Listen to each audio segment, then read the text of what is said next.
Dr. Williams. Uh, the case is in a male who's in his 50s. He had traveled to Wuhan, China, and come back, and within a day became quite ill.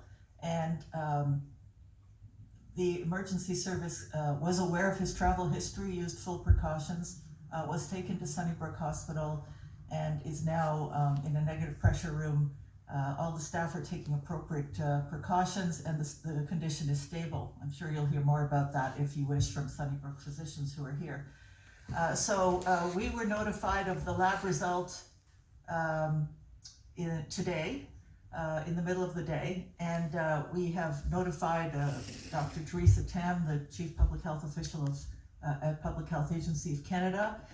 We have had conversations with Toronto Public Health, Public Health Ontario, the hospital, and with Public Health Agency of Canada, and we're working in very good collaboration and cooperation to ensure that everything is done to not only manage the case but prevent any spread. And you'll be hearing more about that from my colleague on my right, Dr. Eileen Davila, who will tell you about Toronto Public Health's role. Dr. Davila. So thank you very much. Thank you, Dr. Williams and Dr. Yaffe, for that introduction. And by way of introduction for myself, I'm Dr. Eileen Davila, Medical Officer of Health for the City of Toronto. So as you've just heard from my colleagues, we have the first presumptive case confirmed of this novel coronavirus here in our city. We at Toronto Public Health, as you just heard, learned about this case earlier this afternoon.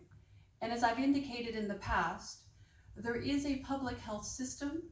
Following up on cases of infectious disease is exactly what we do in public health each and every day.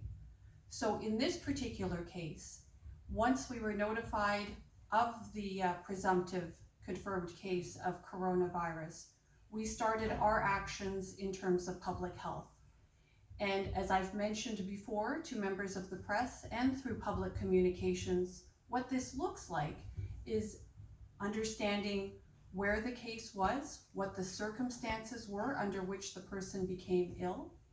And our focus then also is on making sure that we understand who might have been exposed to this individual and in what sorts of settings the individual has been, so that we can determine who else might have been exposed and who might be at risk for further illness.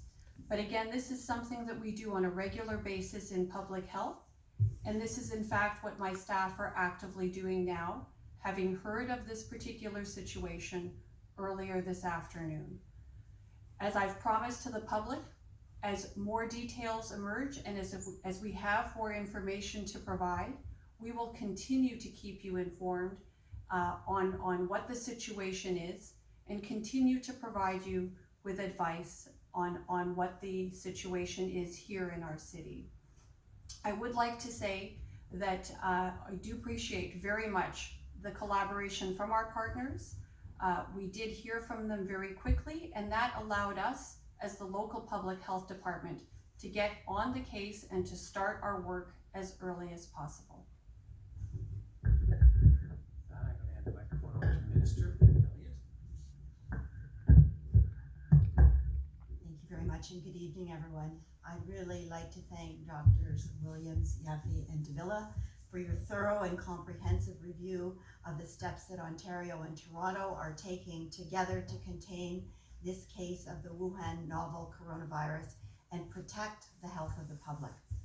Working directly alongside our partners at the Public Health Agency of Canada and local public health units across the province, we have been actively monitoring to quickly detect and contain any cases of the Wuhan novel coronavirus.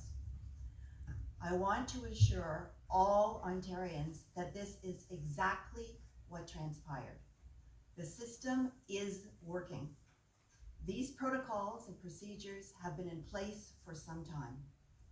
The patient was detected and immediately put in isolation. Lab tests were conducted, and at the earliest signs of a presumptive positive case, Toronto Public Health launched extensive case and contact management to prevent and control further spread of the infection. To be clear, health officials are actively working to ensure that we identify everyone this person was in contact with in order to contain this virus. Ontarians can rest assured that the province's integrated healthcare system today is far more prepared to respond to any potential health risks than in the past.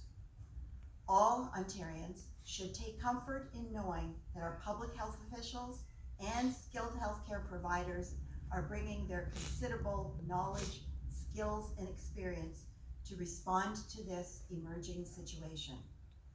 To help educate Ontarians about the Wuhan novel coronavirus, how they can protect themselves, and what they can do if they suspect they may be at risk, the province has launched a new dedicated website, ontario.ca/coronavirus.